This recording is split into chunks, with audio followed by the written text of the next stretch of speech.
Jungle. Halo semua, apa kabar? Halo, Ayo.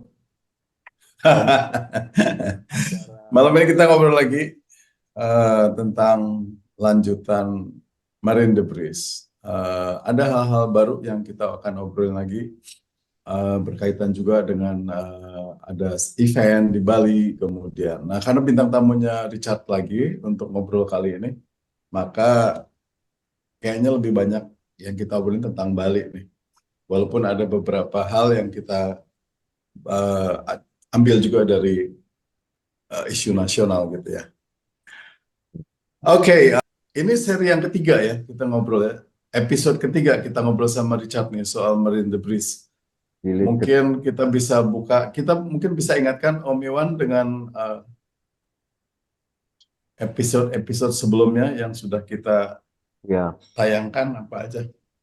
di jilid Akhir, eh, kita kan sejak tayangan satu pernah bicara tentang dead zone. Di jilid satu kita belajar lebih teknis gimana terjadinya tuh rupanya alge alge yang bersimbiose dengan terumbu karang ya. Yang merah-merah ini menunjukkan daerah-daerah yang oksigennya sudah berkurang sehingga potensi dan sudah ditemukan di beberapa lokasi ikannya ngambang.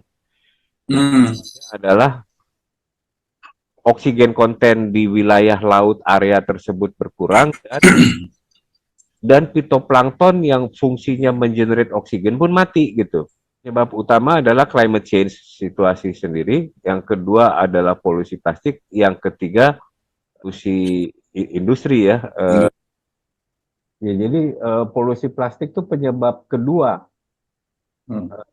sesudah climate change. Jadi ini yang Richard ceritakan proses terjadinya karena algenya stres terus makanin oksigen, itu di dunia ini titik-titiknya udah direcognize nih Richard.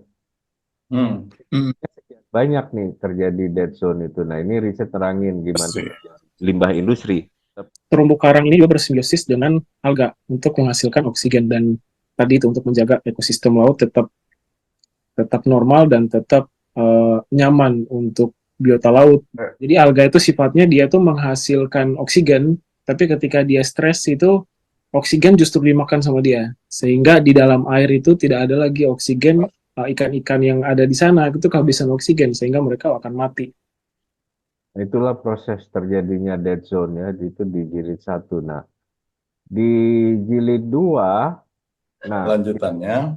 lebih banyak membicarakan yang Richard cerita yang terjadi di Taman Nasional di Pulau Menjangan ya. Jadi pemukiman warga di tepi laut itu, kemudian di sekitar Denpasar sendiri pemukiman di bantaran sungai. Nah ini akibatnya ini sungainya bisa jadi kayak gini. Dan ini yang saya cuplik dari websitenya Richard nih. Ini laut kita bersama, kita berpijak di bumi yang sama. Mari kita lindungi rumah kita sendiri. Ini pesan di websitenya Richard. Nah, terus kesimpulannya, untuk supaya mencegah sampah dan terutama sampah plastik yang bikin algenya stres itu, perlu pengolahan sampah di darat agar tidak sampai ke laut ya. Dan menurut Kendrew, sanitasi dan pengolahan sampah itu hak dasar masyarakat. Nah, inisiatif Pemda Bali udah ada. Nah, nanti di bagian ini mungkin Richard bisa tambahin kali ya. Nah, ini juga video asalnya dari Richard ya. Masa transisi masyarakat masih bingung. Jadi udah mulai ada jadwal ya, Richard. Jadi ada kategorinya kalau eh, sampah makanan itu hari apa, sampah apa hari apa gitu ya. Ini videonya menceritanya dipulangin apa gimana tuh dia nggak? Truk batu bulan Kangin dipulangkan guys, karena ini sampahnya campur di hari organik. Ayo semeton di Puri Kajakauh, terutama kita harus mulai milah daripada sampahnya kayak gini pulang terus. Aduh, kasihan. Ya, jadi eh, dibalikin ya itu jadwalnya organik si orangnya kasih sampah campur. Tapi Hmm, ceritanya gimana kemarin Richard? Ternyata ada opportunity kalau ada pelayanan lain gitu ya. Gimana sih opportunity-nya nih di balik masa transisi kebingungan masyarakat nih gimana ceritanya? Ya, jadi bulan ini karena memang masih belum banyak yang dapat sosialisasi itu dimaklumi. Jadi yang dari tempat truk-truk pembuangan sampah ini menawarkan jasa pemilahan sampah. Jadi kita bayar lagi jadi 2 kali lipat gitu. Hmm. 2 kali lipat Jadi ya. Jadi mereka bantu ya, memilahkannya. misalkan kita bayarnya kemarin bulanannya 300.000, kita bayar lagi 300.000 karena sejumlah kapasitas sampahnya segitu gitu. Hmm. Di kalau kapasitas sampahnya lebih besar, ya bayarnya juga nambah gitu. Jadi selain dipilah juga jumlahnya diperhatikan juga gitu ya, Richard? Biasanya kita bulanannya itu kan dihitung dari jumlah kapasitas sampah. Jadi kalau Hmm. kita mereka cek kita ada berapa tong sampah, kapasitasnya kira-kira setiap sebulannya itu 300.000 gitu, dipatok segitu. Jadi misalkan ada tempat lain, oh kapasitasnya lebih besar nih gitu. Jadi ditawarin lah harga sekian, mau nggak gitu. Oh, Jadi kalau Cuman itu memang itu tidak di bawah Pemda ya. biasanya ini truk sampah ini memang berbayar sih, berbayar. Jadi ini dijalankan oleh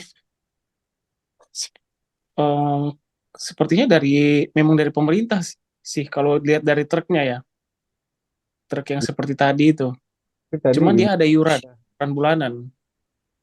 Ibu Kadisnya ikut hadir berarti resmi dari Dinas L. Hmm.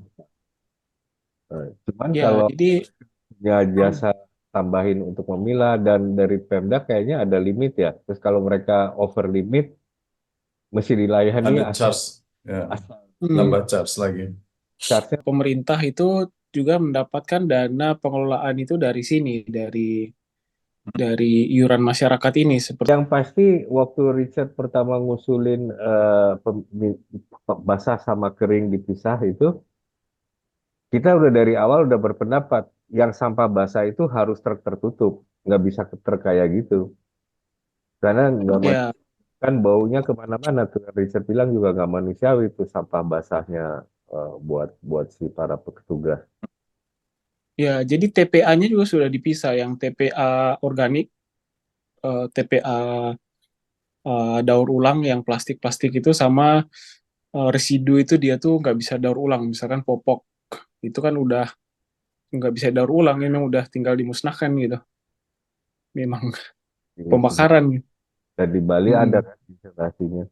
Ya, tapi maksudnya pengangkutannya sendiri, pengangkutannya kan kalau yang basah harus tertutup kan kita dari awal juga mengusulkan itu. Ya, sebenarnya yang basah ini dia truknya agak tersendiri. Jadi dia truknya tuh yang karena nggak boleh ada plastik di dalam, otomatis nggak bisa dibungkus dengan plastik. Kalau Hmm. misalkan ada cairan bocor kemana-mana, dia memang truknya sendiri sih. Dan Hmm. sebenarnya kalau dibilang bau sih yang organik bau, cuman enaknya itu dia sekali buang gitu. Hmm. Jadi Ya, ke berarti tempat organik sekali buang gitu, nggak di apa Hmm. istilahnya, orang nggak perlu pilah-pilah lagi, nggak perlu Ya, pegang-pegang lagi gitu, udah nggak perlu pegang. ya. Mungkin di daerah lain juga sudah ada ya, inisiatif seperti ini gitu, memilah tidak hanya sampahnya tapi juga harinya, eh, truknya dan juga sampai ke akhirnya juga dipilah juga. Mungkin daerah lain juga ada ya, tapi di Bali ini mulai gencar bulan ini ya, Richard ya. Iya, di Bali ini kemarin ada video, cuman lupa siapa yang ngirim, tapi ditunjukin sih yang organiknya itu pembuangannya seperti apa. Jadi memang satu Hmm. lahan itu semuanya serba organik, dan pengelolaannya memang yang dipisah juga, yang untuk yang organik untuk buangan memang seperti limbah gitu, limbah organik sama untuk bahan penggunaan seperti pupuk apa namanya? pupuk pupuk kompos ya. Ya, Hmm. bikin kompos. Batang-batang pohon, daun-daunan itu nanti disatuin dijadiin pupuk di sana, mereka bikin pupuk di sana. Ya. Untuk yang Sama organik. sampah makanan ya, yang Oke, sampah. mudah-mudahan ini bisa konsisten karena kalau misalkan apa namanya ada pembayaran yang juga rutin gitu dari masyarakat dan masyarakat itu punya kemampuan, punya kebisaan untuk membayar, maka kemungkinan besar ini bisa berjalan terus gitu ya. Kan kendalanya kadang-kadang di beberapa daerah itu ada satu inisiatif, yang inisiatif pengelolaan sampah, pemilahan sampah ini tidak bisa berjalan karena pembayaran retribusinya juga tidak continue, tidak terus-menerus gitu. Ada yang bisa hari ini bisa, besoknya juga nggak bisa. Mungkin itu kendalanya juga. Tapi mudah-mudahan di Gianyar ini bisa berjalan terus dan bisa menjadi contoh buat daerah-daerah lain ya. Gitu ya, Ya, Miwan. saya belum pernah ngunjungin, tapi udah ada itu tempat untuk kayak untuk sampah yang nggak bisa didaur ulang, yang untuk nanti dia dibakar di sana gitu.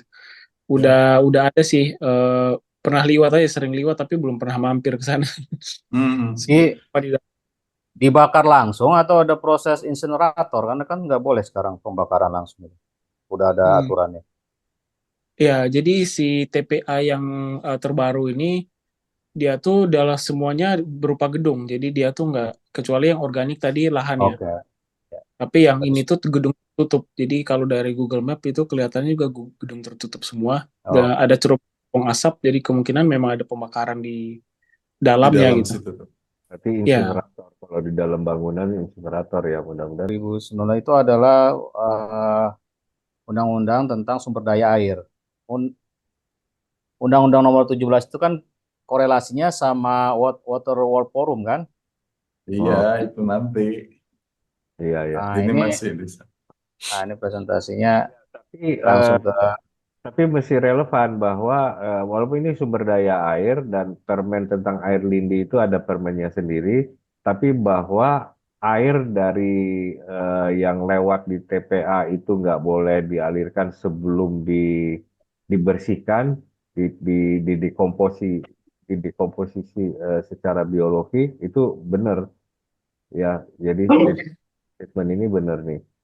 Nah, eh, bicara air lindi, ini gambaran buat teman-teman yang mengikuti tayangan ini. Nah, ini contohnya ini kan air yang melewati sampah ini aja udah ada busa-busanya tuh ya. Nah, ini yang nggak boleh mengalir ke sungai atau apalagi ke laut sebelum diproses secara biologi gitu kan? Yang Ya. permen LHK-nya ya Om Sarir ya. Air kayak gini ya. Jadi dibendung, nggak boleh ngalir ke sungai. jadi harus ada pengolahan air lindi melalui instalasi pengolahan air limbah. Pada Ini pasal 2 di Permen ini eh, Menteri itu memberikan acuan ya, bahwa baku mutu lindi itu harus sesuai dengan acuan yang diberikan. Jadi ini yang bertanggung jawab adalah gubernur dalam menetapkan baku mutu lindi, pejabat pemberi izin lingkungan, terus penanggung jawab usaha di TPA itu. Jadi kalau seperti yang di video itu seperti itu, harusnya harus ada yang bertanggung jawab sih. Nomor P59 tahun 2016. 59. Tahun 2016. Oh, ini yang mengatur air lindi ya. Oke. Nah, ini kan video yang diambil oleh Richard di salah satu sudut dari gunung sampah di salah satu pojok Bali ya, Richard ya. Waktu Richard ke sana itu ngelihat nggak bagaimana air itu mengalir dan kira-kira sampai mana itu airnya? dia tuh ada selokan yang kemudian nanti ke selokan langsung ke pembuangan itu, Wah. Air selokan ke selokan got gitu, Wah. Jadi dari sampah-sampah ini airnya mengalir, tadi kan ada mengalir ya, airnya mengalir, itu masuk ke got, masuk ke got. Masuk ke got. Nah, got ini ujung-ujungnya mungkin laut ya. Ke kali. Iya.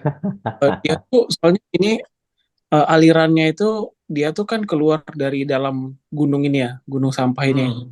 Hmm. Dia tuh bisa keluar dari mana aja, dari sudut mana aja sebenarnya. Ya, Kebetulan yang lihat ini dia ke got dia. iya betul. Nah, Om Sahril, Itu yang ini kalau begini ini yang harus kontrol siapa sih? Lembaga atau siapa yang harus mengawasi ini gitu? Ya, sesuai dengan peraturan menteri tersebut bahwa yang bertanggung jawab adalah pengelola tempat pemrosesan akhir TPA Ya, yang secara yang fungsinya. betul. Dan Mereka kan bertanggung jawab akan ini. Tapi yang mengawasi ini kan harusnya ada lagi orang lain, enggak? ada Oh tadi ya, yang peng- gubernur dan pengawasannya kan ya eh, pengawasannya kan berjenjang ya. Jadi Hmm. kalau di pemerintahan daerah itu kan ada gubernur, ada pejabat pemberi izin lingkungan, terus di Hmm. bawahnya itu adalah penanggung jawab usaha yang diberikan Hmm. kewenangan oleh Ya. pemerintah daerah untuk mengelola TPA. Cuman iya. memang di kita ini kadang-kadang memang harus diviralkan dulu ya, seperti kata Pak Ahsan. Kalau nggak viral, bertindaknya Iya. besok-besok gitu. Paling nggak Anyway, nah mudah-mudahan habis ini ada ini kan di Bali juga akan ada sebuah forum ya, ya. Yuk, ya, mudah-mudahan forum internasional. itu mudah-mudahan ya tayangan ini di reshare sama teman-teman ke banyak hal. Jadi yang diceritakan Richard bahwa ini mengalirnya ke got dan Ya. operasional TPA itu bertanggung jawab untuk mencegah ini bisa nyampe ke got sebelum diproses secara biologi. Kenapa? Karena got akan berlari ke sungai. Nanti teman-teman yang menyaksikan ini tolong bantu reshare supaya jadi viral gitu ya. Karena Hmm. undang-undangnya melarang itu. Oke, nah World Water Forum 19-20 Mei ya akhir minggu ini ya Richard dan teman-teman sudah menyiapkan untuk berpartisipasi. Richard bisa cerita apa Richard? iya.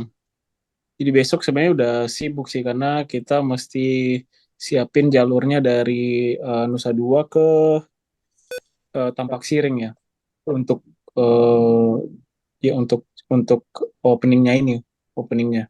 Jadi sebenarnya hari Minggu pagi-pagi banget kita udah mesti standby di sana karena udah pada ditutup jalanan kan.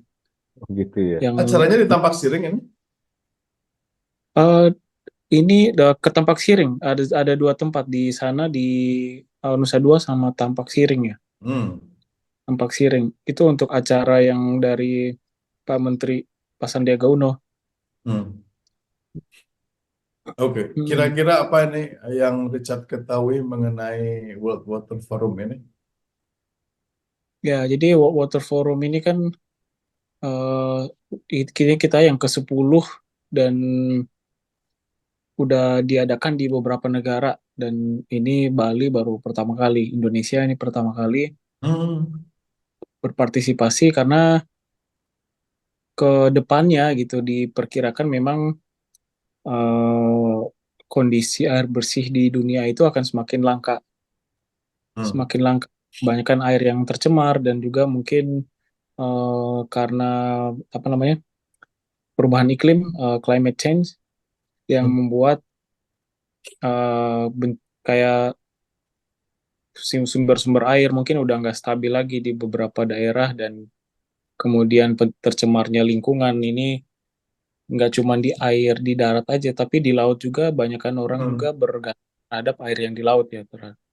terutama mungkin suku-suku Bajo kayak gitu kan mereka hidupnya memang di laut ya. Ya. Dan Jadi mereka keikutsertaan Richard dan teman-teman di forum ini apa? eh, kita kita mau mengadakan pameran jadi pameran ini temanya mengenai laut Ocean judulnya Ocean yang salah satunya memperkenalkan eh, bagaimana kita menjaga kelestarian alam terutama untuk air Hmm.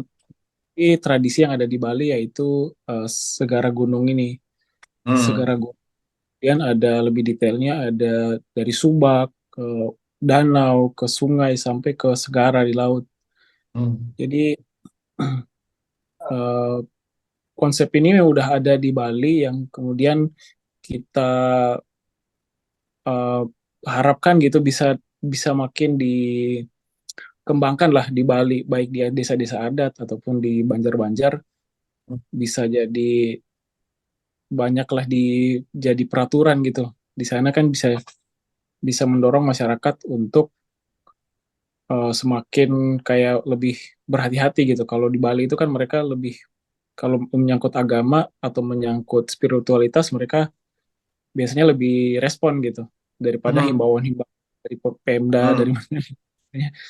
Oh iya, Kalau menyangkut makanya masyarakat Hindu Bali itu punya tempat-tempat ibadah berupa pura itu baik di gunung, dekat sungai, dekat danau, sampai di pinggir laut ya Richard ya. ya, jadi kita tahu sendiri kalau di dalam konsep Hindu itu tirta itu sebagai air itu dianggap suci karena air itu menyucikan manusia, mensucikan kita butuh air lah gitu. Jadi Hmm, dari yang terkecil sampai yang terbesar itu semuanya dianggap suci, baik dari sekedar selokan aja, selokan itu diirigasi itu ada setiap irigasi pasti ada namanya subak kali pura. Jadi kalau kita ke sawah di Bali pasti nemuin pura-pura kecil di irigasi hmm, sawahnya. Jadi di sana pura pura subak namanya. Kemudian di setiap danau itu ada namanya dan Pura Ulun Danau, hmm. dan di setiap sungai itu pasti ada namanya Pura Beji, dan di setiap apa Laut. uh, ya beberapa sudut laut itu mengelilingi Pulau Bali itu pasti ada Pura Segara namanya, Pura Laut. Di Pura Segara ini ya tempat untuk melakukan upacara Nyegara Gunung tadi, Nyegara Hmm, Gunung atau kegiatan-kegiatan di laut pasti hmm. melalui pura ini. Ya. Dan ya di Bali juga ada dewa laut yang mungkin di Jawa zaman dulu juga sempat dikenal namanya Dewa Ruci ya. Hmm. Dewa Ruci ini dewa yang ada di lautan gitu. Jadi World Water Oke. ini diadakan dalam rangka sudah diprediksi scarcity dari itu ya, air bersih ya. Jadi Hmm. Hmm. mereka rame-rame mau cari solusinya. Tapi Iya. ini ada pada Bentar, berarti kalau misalkan segara laut itu kan konsep itu, segara laut. Segara gunung itu kan konsep lama ya, Richard ya, di mana eh, apa namanya yang tadi kaitannya dengan pura-pura tadi, itu mestinya juga ada area suci bagi pura tersebut, baik di gunung, di danau, di sungai maupun di laut, ya kan, Richard Ya, ya. kalau nggak Nah, salah aku lihat radius kesucian pura tuh berapa kilo radius kesucian pura. Kesucian pura.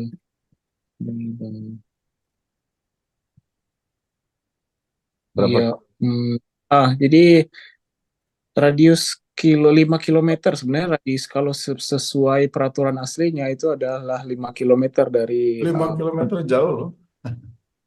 ya Tapi ini mungkin radius. disesuaikan dengan kondisi kekinian ya Richard ya. Dan Ya, kalau betul sebetulnya, kalau betul konsep tersebut dijalankan dengan konsekuen dan ketaatannya, harusnya Bali bersih gitu ya.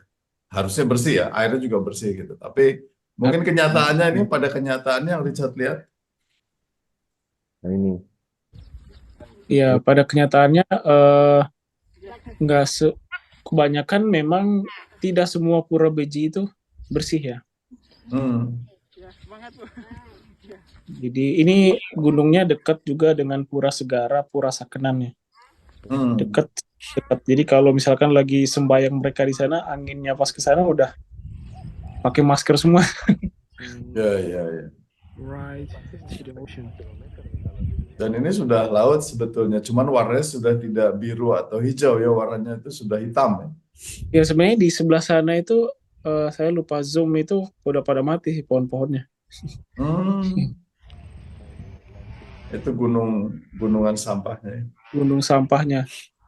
Ya, ya mudah-mudahan keikutsertaan Richard di mana di forum itu berlaku baik eksternal maupun internal gitu loh. Mudah-mudahan banyak masyarakat Bali juga yang ikut hadir di sana sehingga sekaligus juga mengingatkan mungkin anak-anak generasi sekarang itu nggak terlalu concern misalkan ke situ gitu dengan adanya forum ini dengan keikutsertaan Richard dan teman-teman yang notabene adalah generasi sekarang, itu bisa mempengaruhi generasi-generasi sekarang untuk mengingat kembali, untuk kembali lagi kepada konsep-konsep apa konsep-konsep lama yang bagus, yang penuh filosofis, penuh dengan kearifan lokal gitu ya. Karena menyedihkan kalau misalkan memprihatinkan, menyedihkan sekaligus memprihatinkan kan, memprihatinkan sekaligus menyedihkan lah kalau misalkan kenyataannya seperti ini kan gitu ya. Dan ini adalah tempat di mana pariwisata untuk pintu internasional yang paling besar di Indonesia gitu. Bisa dibayangkan tempat-tempat lain yang tidak terekspos oleh wisata internasional gitu.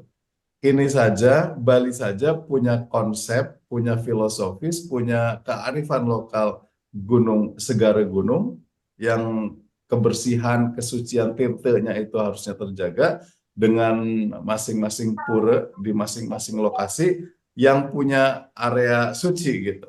Ya kan? Kemudian Ya, wisata lagi, tempat wisata lagi, itu saja seperti ini gitu. Bisa dibayangkan daerah lain yang mungkin filosofisnya tidak sedalam Bali karena Bali masih dijalankan sampai sekarang. Kemudian tidak daerah wisata lagi, bisa dibayangkan bagaimana kondisinya gitu. Ya kan? Om iya. Freddy tahu tentang Ngarai Sianok nggak? Ngarai Sianok di Sumatera Barat. Sumatera Barat, ya. Ya, itu ada yang update saya bahwa ada sebuah kampung besar sebetulnya di Mm-mm. sebelahnya Bukit Tinggi. Itu belum ada Mm. pengolahan sampah, jadi masyarakatnya tuh buang sampahnya ke Ngarai Sianok. Nah, Sampai, itu dia. oh, Ngeri kan? Itu ngeri. bayangin gitu. Ngeri Kampung, banget. ya Ah, ceritanya itu kampung tempat asalnya Haji Agus Salim loh. ya, Richard, si Ya, forum ini berlaku umum atau harus bayar atau harus ada undangan atau? sebenarnya kalau yang untuk selama forum selama seminggu ini sampai tanggal 27 itu khusus untuk tamu-tamu apa? Tamu-tamu memang yang ada kepentingan di sana. Jadi tamu-tamu negara ataupun Hmm, eh, undangan-undangan yang diundang. Cuman hmm. kita ini pamerannya kita akan sampai bulan Juni, bulan Juni sampai sampai Juli, pertengahan Juli. Jadi Dan itu untuk ya, umum. ya nanti kalau selesai acara itu kita untuk umum gitu. Oke. Dan tidak berbayar kan itu kan? Enggak berbayar. Aduh, mestinya bisa tersosialisasi ya melalui media-media yang lain gitu. Karena menurut Ya, saya lebih penting juga, ada pentingnya juga gitu, lebih diketahui oleh orang-orang kitanya gitu, ketimbang orang-orang hmm, asingnya gitu. Kalau misalkan ya, forum ini internasional, mungkin hanya merumuskan gitu, merumuskan apa yang harus dilakukan, kondisi seperti apa. Tapi kalau orang internal kita, orang Indonesia khususnya Bali, kan itu akan menyerap dan bisa langsung dilakukan. Mudah-mudahan ya, seperti itu ya. benar. Sebenarnya konsep ini kalau dilihat dari sejarah memang asalnya dari Jawa sebenarnya. Konsep Hmm, segara ini karena konsep Gunung Suci itu kan di Gunung Penanggungan ya, Jawa Timur. Gunung hmm, Penanggungan itu gunung sucinya zaman Majapahit lah di sana.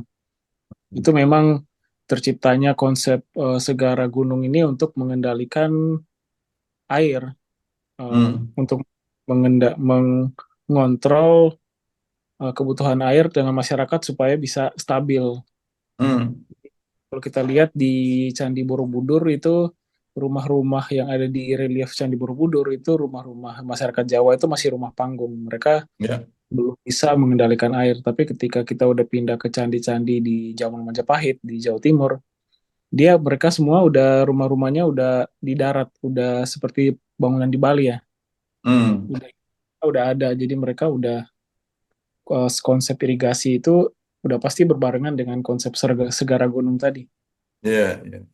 Hmm. Cuman ya itu bedanya kalau di Bali itu kan konsep-konsep tersebut langsung berkaitan sama adat istiadat sekaligus keyakinan gitu. Ya, karena masih dijalankan, mudah-mudahan Betul.